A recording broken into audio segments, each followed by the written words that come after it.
విశాఖ జిల్లా భీమిలి మండలం దాకమర్రి ప్రాంతానికి చెందిన వైసీపీ ఎంపీటీసీ సభ్యుడు నగేష్ బాబు అరెస్టు కావడం రాష్ట్ర రాజకీయాల్లో పెను సంచలనం సృష్టించింది. ఈ నగేష్ ఎవరో కాదు, వైసీపీ సీనియర్ నేత, మాజీ మంత్రి బొత్స సత్యనారాయణ మేనలుడికి అత్యంత సన్నిహితుడు. గత ఏడాది సెప్టెంబర్ నెలలో కాకినాడ జిల్లా జగ్గంపేట వద్ద 220 కేజీల గంజాయి తరలిస్తూ పట్టుబడిన భారీ స్మగ్లింగ్ కేసులో ఈయన A8 నిందితుడిగా ఉన్నారు. కిర్లంపూడి పోలీస్ స్టేషన్ లో కేసు నమోదైనప్పటి నుంచి దాదాపు ఏడాది కాలంగా పోలీసులకు చిక్కకుండా పరారీలో ఉన్న నగేష్ బాబును పక్కా సమాచారంతో జగ్గంపేట పోలీసులు ఎట్టకేలకు అదుపులోకి తీసుకున్నారు. గత వైసీపీ ప్రభుత్వ హయాంలో అధికార పార్టీ నేతల అండదండలతోనే గంజాయి మాఫియా విశాఖ ఏజెన్సీ నుంచి మైదాన ప్రాంతాలకు యథేచ్ఛగా విస్తరించిందనే విమర్శలకు ఈ అరెస్టు ఒక బలమైన సాక్ష్యమని విశ్లేషకులు అభిప్రాయపడుతున్నారు. గతంలో వైజాగ్ డ్రగ్స్ కేసులో వైసీపీ స్టూడెంట్ వింగ్ నాయకుడు కొండారెడ్డి పట్టుబడిన తీరు కూడా అప్పట్లో రాష్ట్ర వ్యాప్తంగా కలకలం రేపింది. ఆ సమయంలో నిందితులపై కఠిన చర్యలు తీసుకోవాల్సింది పోయి సాక్షాత్తు అప్పటి ముఖ్యమంత్రి జగన్మోహన్ రెడ్డి వారిని చిన్నపిల్లలు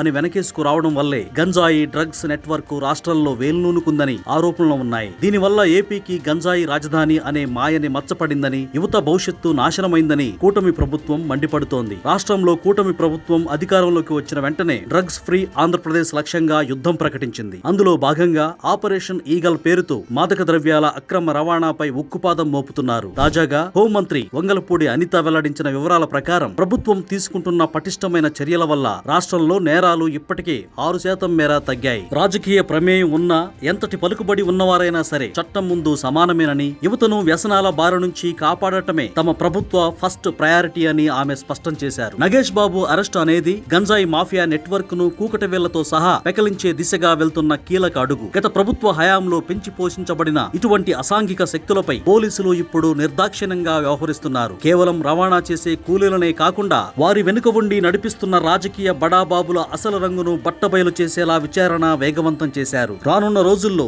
ఈ నెట్వర్క్ తో సంబంధం ఉన్న మరిన్ని షాకింగ్ అరెస్టులు జరిగే అవకాశం ఉందని పోలీసు వర్గాలు సంకేతాలిస్తున్నాయి.